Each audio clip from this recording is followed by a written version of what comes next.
Hello and welcome to Taiwan Talks. We're bringing you the latest news and analysis from a Taiwan perspective. I'm Yin Khvat. Here's what's coming up. On doit choisir. On se déplace, on se chauffe, on se nourrit. On est en 2022. C'est pas concevable.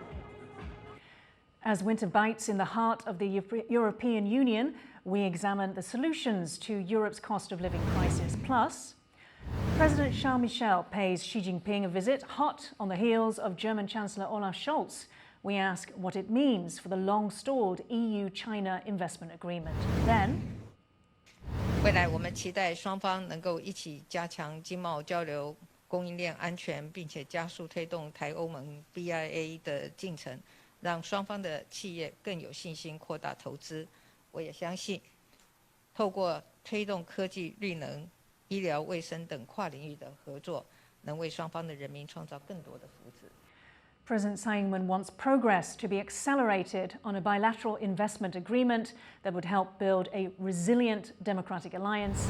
Also, I find it ironic that North Korea, Russia, and China are complaining about Japan's attempt to protect itself while they sit on top of literally thousands of nuclear weapons.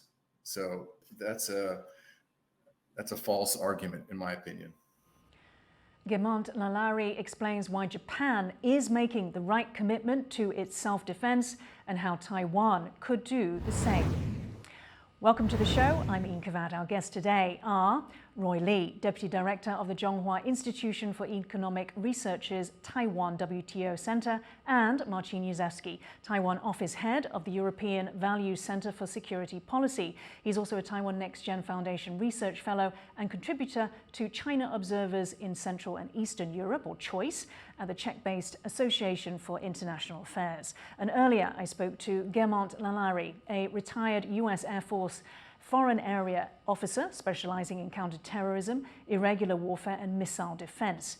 He's also a former United States Air Force attaché in the Middle East and served in the Iraq War. Alica Rezková, the Executive Director of the Czech-Taiwan Business Chamber and former AMO, or Association for International Research Director. She's also a specialist in the economic policies of South, Southeast and East Asia. Professor Lee, Marcin, a very warm welcome to the show today. We begin the show with one of Europe's latest cost of living protests in Brussels, one of the capitals of the European Union, just a few weeks ago.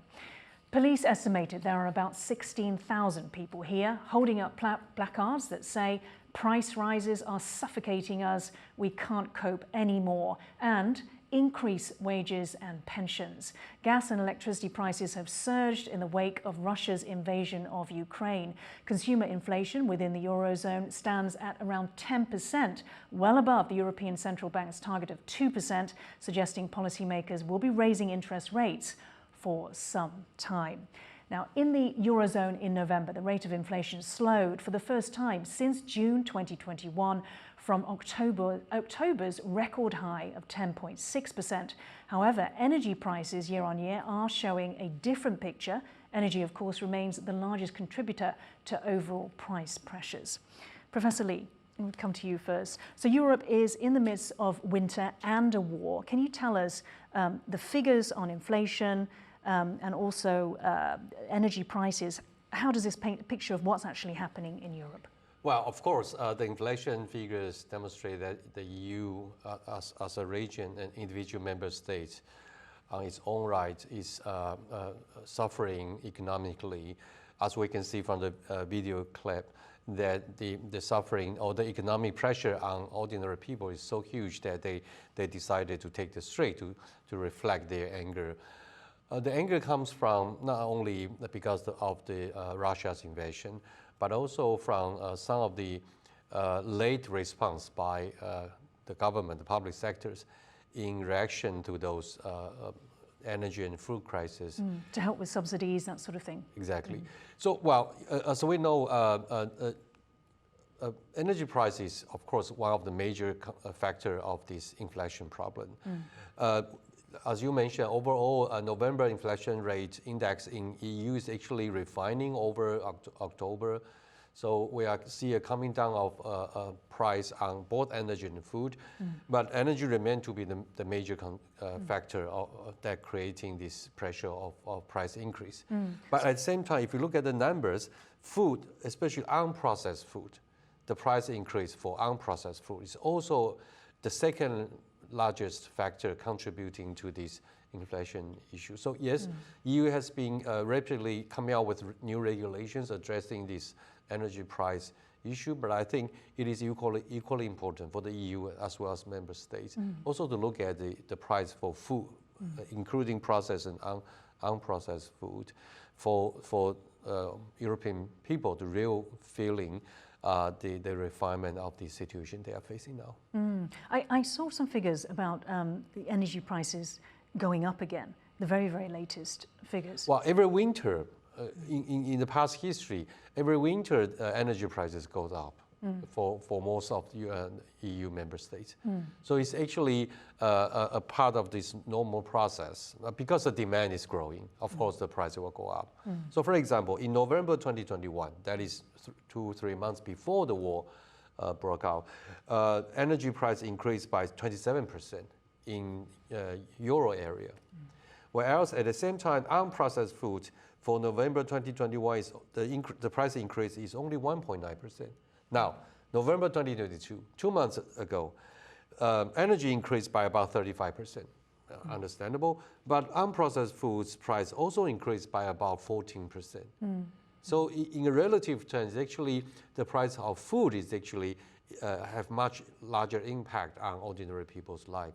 So what I'm arguing is, I'm not underestimating the impact of energy prices, but I'm sharing that the sources of the inflation problem in EU is not only energy. So we need to also pay attention to those other areas. Okay, and Martin, would you like to comment on the fact that we are talking about food being a major contributor? What is it that's causing the food prices to go up? I think that we have to look at the sources of increasing energy prices and unprocessed food prices in the same place, mainly the full-scale Russian invasion in Ukraine. Ukraine and Russia are both major grain producers, and the negative externalities of the conflict have very directly affected the daily livelihood of people, not only on the European continent, but also beyond. A lot of ink has been spilled on the potential hunger crisis in the developing world because of a diminishing supply of Ukrainian and Russian grain, but also closer to home, those dynamics are affecting the dynamics that Dr. Lee talked about. And you're from Poland, but based in Taiwan. Can you tell us maybe what effects are happening in Poland as a result? Poland is one of the European Union member states that still remains quite highly reliant on coal as a source of energy, but also as a heating fuel that is connected to the long history of the mining industry in the country, and insufficiently. This dates back to the history of the mining industry within the country, and also the insufficient speed of transition to more renewable energy sources. And the inflation rate in Poland is also slowly stabilizing, so it remains at approximately 17%. The government sought to alleviate the effects of inflation by implementing more universalist benefits and subsidies. Universalist meaning that they're not means tested, they're available to all households. And among them is a coal subsidy of about 3,000 Polish zloty or 21,000 new Taiwan dollars. But I think it's important for us to ponder over the medium and long-term sustainability of such solutions, which I would argue remains quite low, because as a matter of fact, while the inflation rate in Poland remains at approximately 17%, one of the very few industries in which wage increases have kept up and even exceeded the level of inflation is the mining sector, where wage increases in 2022 exceeded 35%. And that is due to the heavy subsidies to large players such as the Polish Coal Group that have come to those institutions from the government. So I would say that those subsidies are actually incentivizing the use of more traditional fuels, such as coal for heating, and stall transition to greener energy and heat sources. So not quite the green transition that we had been promised. Still to come in the show, EU leaders are increasingly saying that the stability of the Taiwan Strait is key to Europe's security and prosperity. For us, we continue saying the same thing. To preserve peace, stability, and the status quo in the Taiwan Strait is a key, not just for the security and prosperity of the region, but also for our. And let me mention two tangible examples that shows how important it is for us. We are the largest investor in the island. Who has been putting more eggs on the basket of the island? We, Europeans. The cumulated stock of our investments reaches 45 billion. But first, let's turn to EU-China ties. German Chancellor Olaf Scholz became the first G7 nation leader to visit China in 3 years in the wake of the CCP's 20th National Congress. In a Foreign Affairs article this month, he writes, quote, "China's rise does not warrant isolating Beijing or curbing cooperation, but neither does China's growing power justify claims for hegemony. During my recent visit to Beijing, I expressed firm support for the rules-based international order, as well as for open and fair trade. I also raised concerns over the growing insecurity in the Taiwan Strait." The words of Olaf Scholz, Germany's leader, in a Foreign Affairs article about avoiding a Cold War and a watershed moment that he calls the global Zeitenwende, his term for the world coming to the end of an era. He used the term Zeitenwende in his speech to Parliament in February 2022 when he announced Germany's groundbreaking security shift to increase defence spending from 1.3% of GDP, which had been in place since World War II, to 2% of GDP. Professor Lee, Scholz says in his article that he doesn't want a Cold War. Is he actually saying that the US is waging a Cold War against China? Well, of course, I think from other countries' perspective, the US increasing level of rivalry in technology, military, and also other economic areas will constitute a moving towards a kind of Cold War that we have experienced 30 years ago. Right? But of course, the US has repeatedly denied the fact that they are actually entering a Cold War era with China.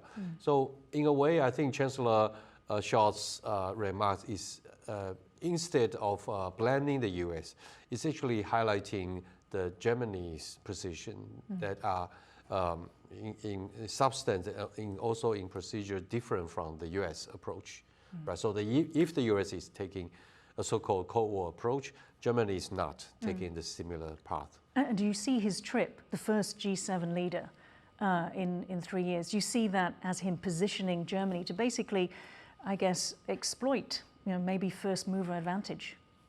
I think that's quite obvious. Let's look at the numbers. EU's investment in China is very concentrated compared with other countries.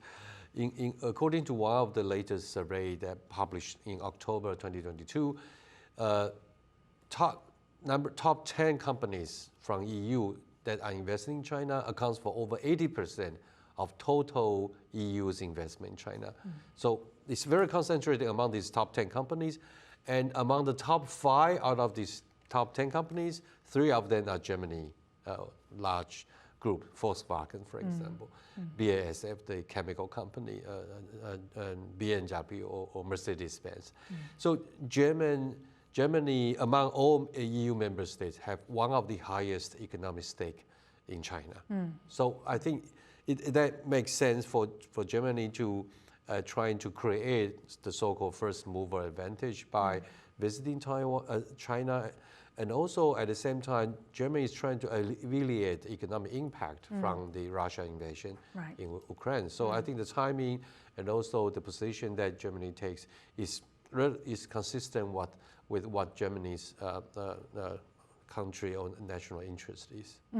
Marcin, however, Germany is part of the EU, and the visit I don't know how that would have been seen by the other EU leaders, but in any case, there was then the visit by European Council President Charles Michel, and also we understand that there will be a visit by Emmanuel Macron, the leader of France, coming up.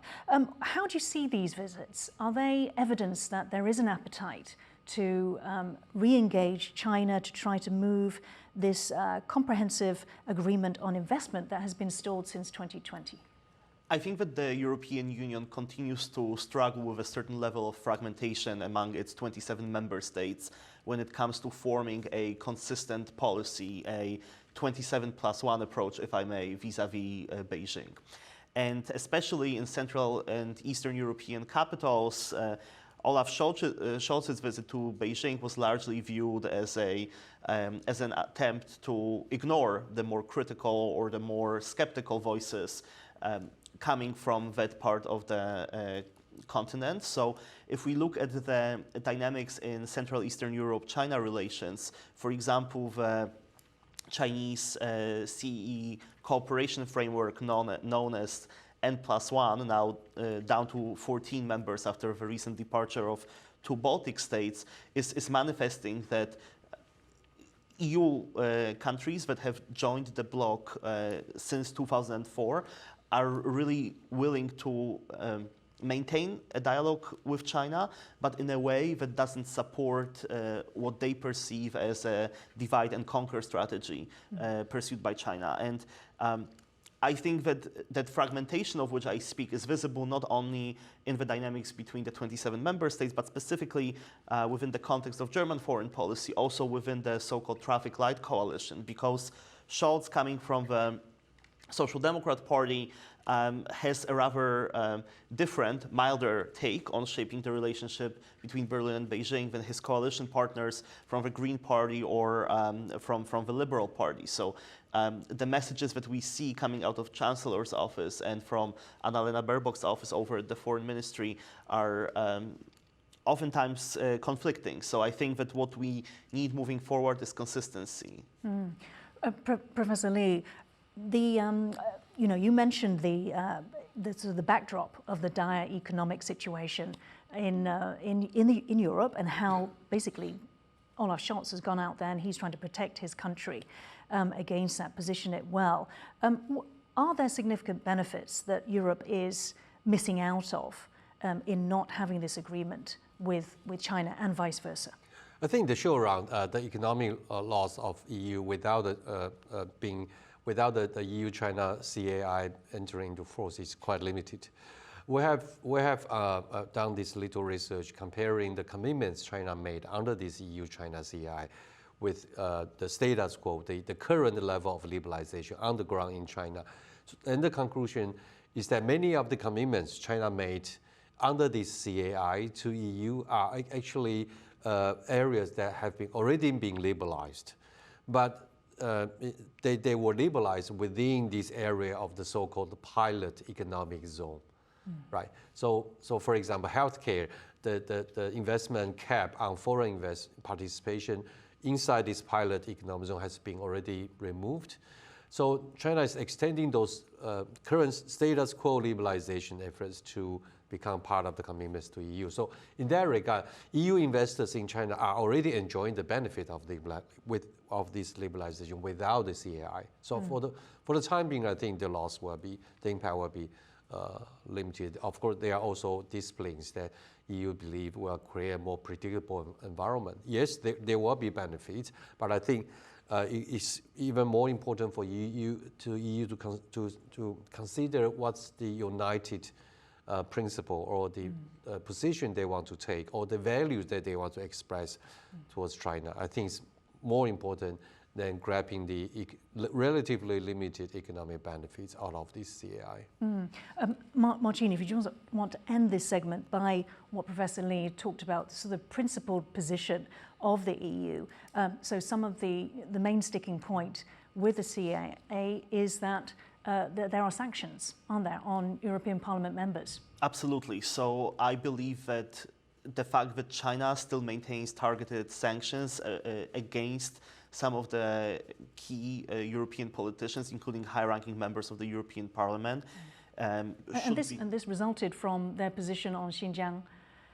Absolutely, yes. So the confluence of human rights issues and business interests is quite pronounced, not only in terms of EU's economic dealings with China, but in general EU's principles for concluding economic agreements with its external partners. Okay. Still to come in the show, a strategic defense expert says an invasion of Taiwan is not a fait accompli because it's not a one-on-one comparison of military might. A lot of other analysts say, oh no, China's going to wipe Taiwan off the map. And I said, no, you don't understand. It's different when you're defending. Look at Ukraine. Ukraine is able to defend itself because it's fighting for its survival, it's fighting for its families, it's fighting for its friends, it's fighting for its freedom, just like Japan and Taiwan would. But first, turning from EU ties with China to EU ties with Taiwan.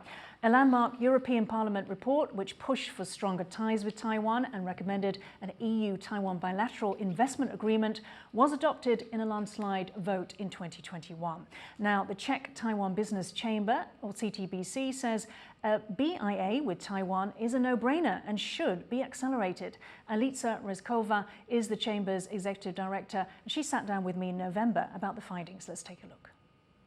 Alice, I understand one of the reasons that you're here is to present the report by the Chamber, the Czech Taiwan Business Chamber, arguing for a BIA, a bilateral investment agreement between the EU and Taiwan, and that if going on purely economic reasons, a BIA should have been signed already. Yeah, it should have been signed already, you are right, because of course the European Commission has already signed FTA with many countries in the region, and if we measured the results for the European economy, they would be the same or very relevant or even higher than the results that we have, for example, with Vietnam, New Zealand or other countries in the region.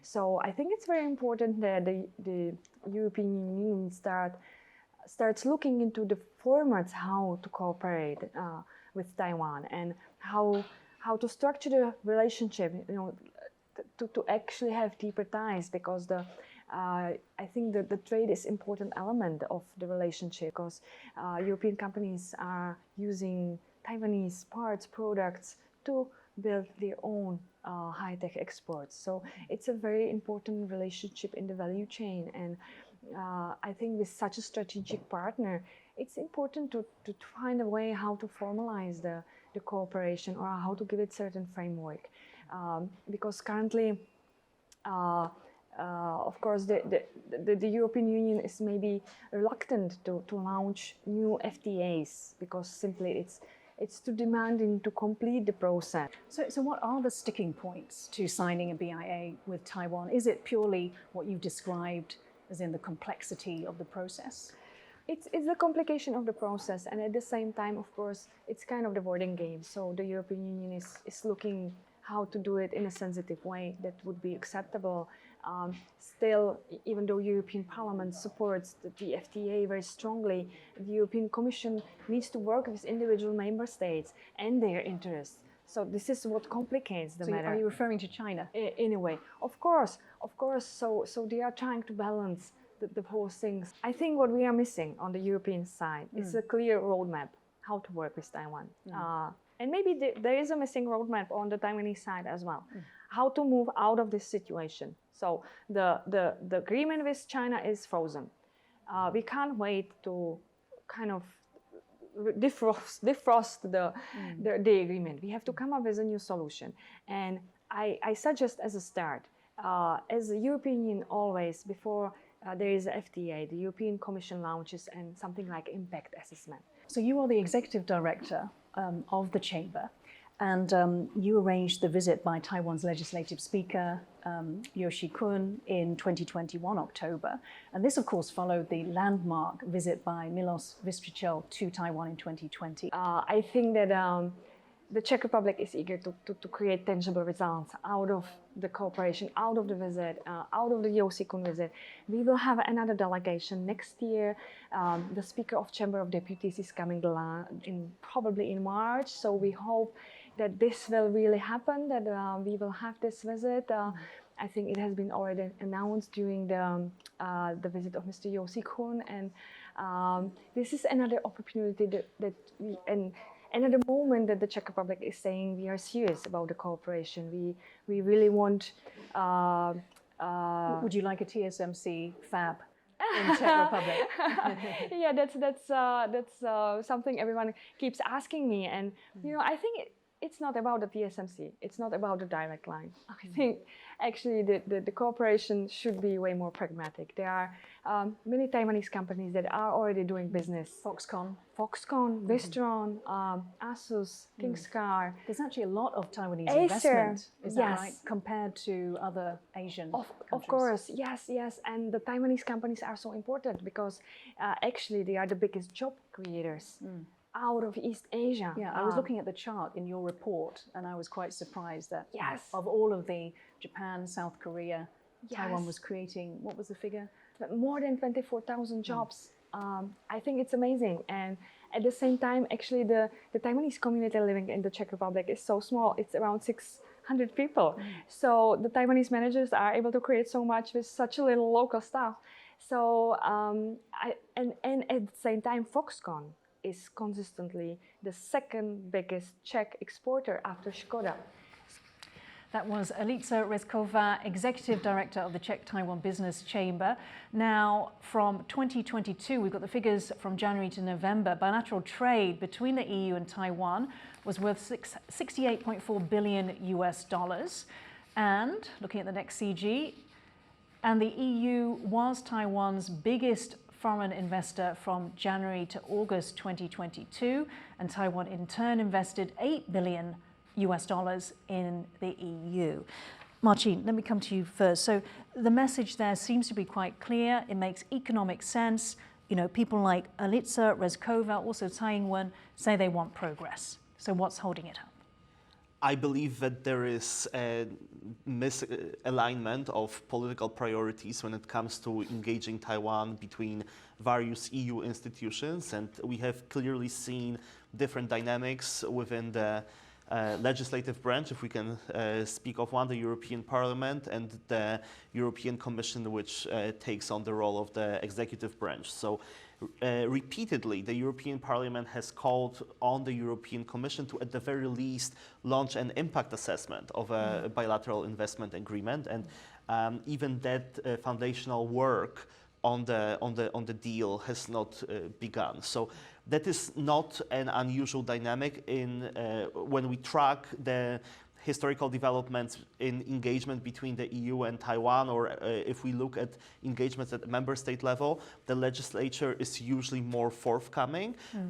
However, it would be a very important step to at least launch the impact assessment, as I mentioned. However, there are also steps on the Taiwanese side. There is also a ball in Taiwan's court that the Tsai administration can play to address some of the concerns that the EU might be raising. So, but before we go into that, Marcin, could we just clarify? So the concern from, say, the Commission versus the Parliament, because let me quote to you what European Parliament High Representative Joseph Borrell says the EU can broaden cooperation with Taiwan all within the One China policy. So this is all about concerns about offending, provoking China, is that correct?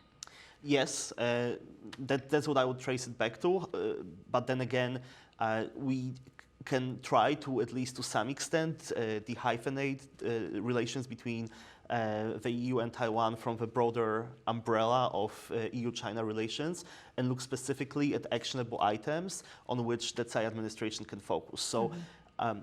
In the European Parliament, the members, the deputies, are representing their constituencies. The European Parliament is the vote of EU citizens from all 27 member states.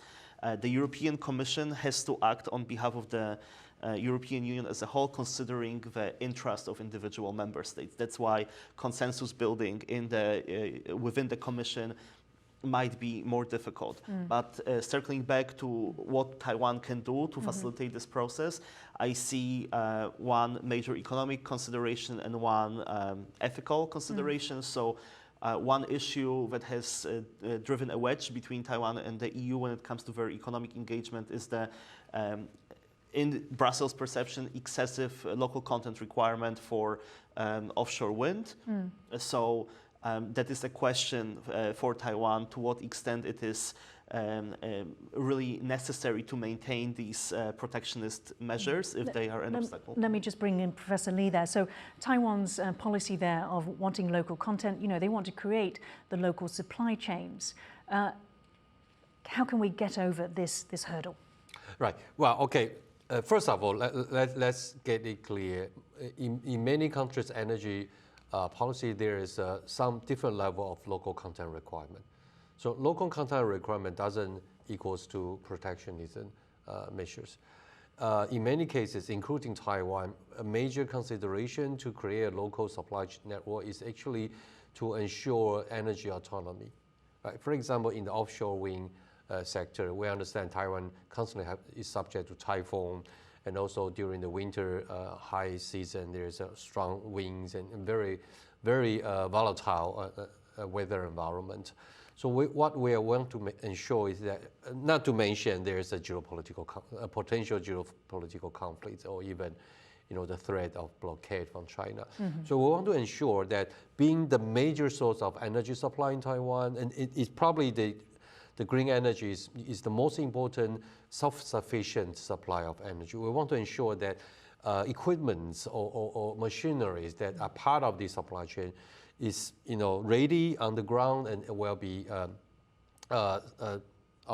sufficiently self-autonomy to ensure that in the case of, for example, a sudden natural disaster or other man-made issues, that will still be able to sustain this self-reliant energy supply. That said, of course, I fully agree that we need to review the way we design this localization requirements. So we want to ensure that it's not too onerous. That's right. We want to ensure that it achieves this policy objective of energy autonomy, but at the same time, we provide enough flexibility to ensure that our European and other countries, partners from other countries, are not feeling this the protectionism feeling in the process. So Martin, you mentioned this technical aspect, and also there's an ethical factor too. Definitely. So while we should recognize Taiwan as a regional leader in terms of human rights and upholding values which Taiwan shares and not only in theory but also in practice with the European Union, there are still shortcomings which are quite high on the radar of the European External Action Service, and that includes access to rights of migrant workers. There is a special focus on the unethical treatment of migrant fisherfolk in both near and distant water fishing. But we should bear in mind that in many areas of Taiwan where high-tech manufacturing is concentrated, there's also a very high share of migrant labor force, and there is, to a different degree, unequal access to their rights as well. We have seen it very clearly, for example, during the 2021 level 3 COVID protection measures, where in Miaoli County, for example, we have seen that migrant workers were confined to their place of work. So the European Union seeks to position itself as a normative power, meaning that those values, democracy, rule of law, human rights, are an important source of its yield of power globally. Okay, and Professor Lee, I mean, Taiwan also, as Martin mentioned, respects human rights. What is it doing to try to improve in this area? Right. Let me start by saying this. Taiwan is EU's 5th largest trading partner in Asia, next to China, South Korea, Japan, and India. And let's look at the fact EU has already FTA with all of these trading partners in Asia. They are renegotiating the FTA with FTA. The EU-South Korea FTA came into force 12 years ago. Now, all countries have bilateral issues, including those issues that Martin just mentioned between EU and Taiwan. But it doesn't prevent EU to move forward to engage in FTA assessments and also actual negotiations, right? So I think from EU and also from Taiwan's perspective, the big question we should be asking is why Taiwan is excluded from the EU network of FTA in Asia Pacific or in a larger Indo-Pacific region. Economically, if there's a benefit to have FTA with Japan and South Korea, there's equally important economic benefit to have FTA with Taiwan. So I think at the end of the day, it's actually the political issue that is preventing the Commission to move forward. Of course, like Martian just mentioned, the Commission needs to get a mandate from member states for the Commission to move on with this idea, the concept of BIA or FTA. But I think it's critically important for the Commission to lift up its principled position on these economic and trade issues and consider Taiwan as being a critical, like-minded partner to start to moving some progress. For example, impact assessment, I would say, or initial exploratory assessment will be important. Maybe the conclusion of this report recommend that for the foreseeable future we should take a slower motion approach. That's fine, but let's start exploring the options available. Yeah, Martine. So, when the European Parliament's International Trade Committee came to visit in December, the leader said now is the right time for this. Now is the right time for a bilateral investment agreement. Let's look at the bigger picture there in terms of what we heard there from Joseph Borrell, the High Representative of the European Parliament. He also said that the security of Taiwan is critical to the EU's prosperity. So why do you think that that Inter actually said that now is the right time? I believe that this is consistent with the European Union's overall priorities, which include, for example, expanding its global connectivity programs. The European Union, through its various activities, not only in the economic field, but also through its scientific work, support for high-tech development, and so on, has sought to harness the power of technology for good. It sought to maintain technology as a source of democratic stability. And to this end, on a very material, tangible level, Taiwan is a necessary partner, given the importance of Taiwan in high-tech, strategic tech, global supply chains. So, and how about what Professor said about the like-minded partners? So this sort of, and what Tsai Ing-wen talked about there, that sort of that democratic resilience. So I believe that Taiwan's role as a major supplier of strategic technologies, of high strategic technologies, is a part of this conversation about democratic resilience. Because when we talk about democratic resilience, we should also consider factors such as political and economic risk. And doing business with Taiwan for European Union member states and for the European Union as a whole should be viewed as something which is beneficial, because the political risk of doing business with Taiwan, a like-minded partner where you have access, for example, to independent judiciary that can preserve your access to property rights, lowers political risk, maintains stability of your supply chains, and therefore allows you to continue to implement economic programs that have this political or normative dimension. So this is all a part of the democratic resilience conversation. So transparency, stability, all of this is good for business. Professor Lee, if I can get last 30 seconds from you, because going to the heart of what Joseph Borrell was saying, the stability of the Taiwan Strait. So if we were to flip this over and we looked at war or instability or conflict in the Taiwan Strait, how would that impact the EU? Of course, if there is a military conflict in the Taiwan Strait, it will impact not only the EU's economy, but probably the global economy as a whole. So Taiwan being a stakeholder, a major stakeholder in the process, we can see under different administration, Taiwan has exercised a high level resilience and also high level of self-constraint on that matter. U.S. And linking this to the Ukraine war, linking this to what Olaf Scholz was saying about the new era or the end of the old era, Zeitenwende. So I think I would recommend EU and Taiwan to focus on the economic aspect, especially the economic security aspect of extending Taiwan-EU relationship.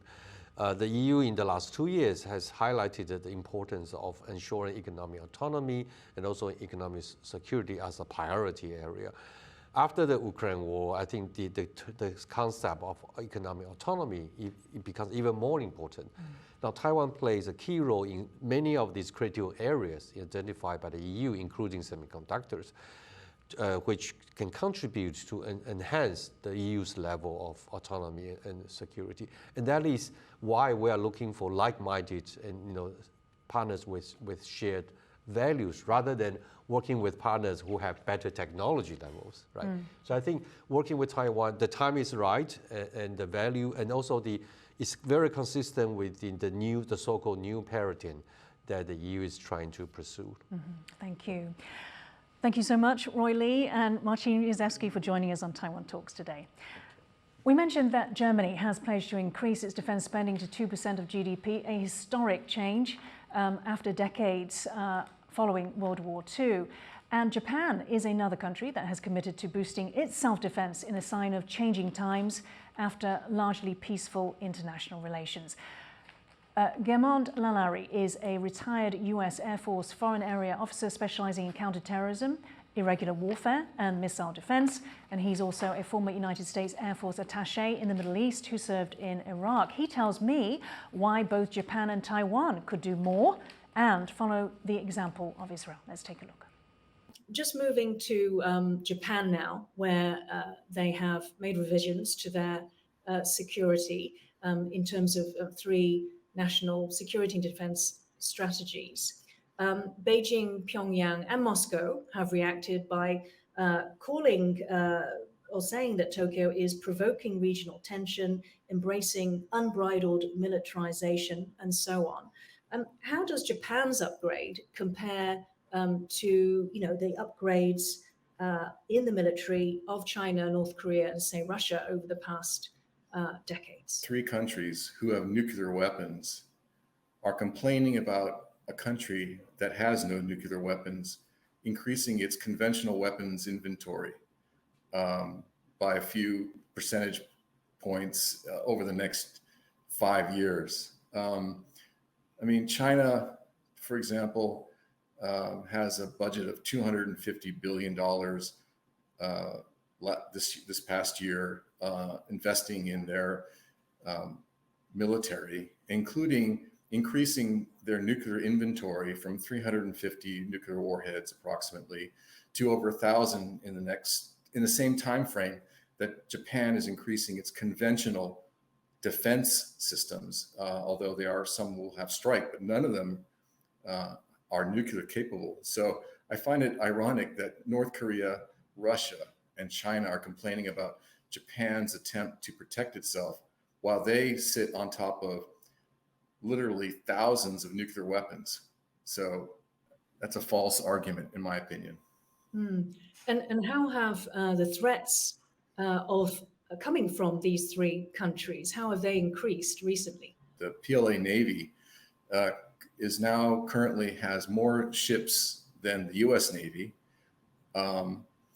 The number of missiles that they have is over several thousand. Their army is massive with at least 2 million soldiers, and their fighter aircraft number almost 2,000. And that's just China. And recently we had North Korea launch several, over a dozen missiles over Japan, obviously making a statement that Japan is vulnerable. And then this August, we had the Chinese military launching missiles over into Japan's economic zone, although it was supposedly an exercise focused on Taiwan. The message was clear. is that Japan, if you interfere in something that we do in Taiwan, you're at risk as well. And then Russia, of course, is busy right now with Ukraine, but they also have some disputes with Japan in the northern part of Japan. So out of all the countries in the world, I think Japan is making the right move, making a commitment to increase its defense. So, Guermantes, how would you characterize the change to Japan's self-defense? Is it, as some media have said, a historic change to Japan's exclusively self-defense policy since the end of World War II? Or is it more about boosting that self-defense and matching the changing environment? Well, I hate to give you this answer, but actually it's both. It is an epic change for the Japanese. They've invested about 1% of their GDP over the last 60 years. That's been consistent since the early 60s. They've invested about 1%. And what this is a commitment is to double that in the next 5 years, which isn't a radical change, but it's certainly a change. And it's a good change. If they do what they say they're going to do in the next 5 years, that amount will be about $100 billion, which is still significantly less than what the PLA is, what the CCP invests in the PLA currently is at $280 billion.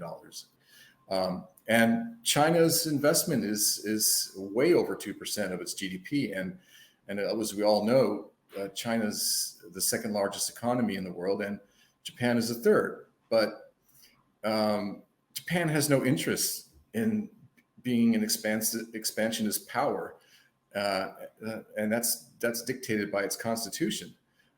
China has no constraints in its endeavors to increase its power. It has no constraint, for example, again, going back to nuclear weapons. The US and Russia have an agreement, a treaty that says that they will not increase their nuclear weapons above a certain amount, which is roughly about 1,500 nuclear weapons that are currently armed and ready to launch. Once China gets over 1,000 at the end of this decade, there's no stopping them. I would argue that Taiwan should carefully look at what they're doing in Japan and consider doing the same. Luckily, Taiwan already has a strike capability with some of its long-range missiles. I mean, talking about Taiwan's defense, it is, after the 13% increase from 2022 to 2023, it is around 2.4% of GDP. So there was a jump. However, when you do look at the statistics, that was because 2022 was quite low. But it has maintained, between 2 and 3% of GDP spend over the last few years. And many people obviously are saying that, Taiwan, in the position that it's in at the moment, actually needs to spend even more. Yeah, I mean, first of all, Japan hasn't been spending based on its GDP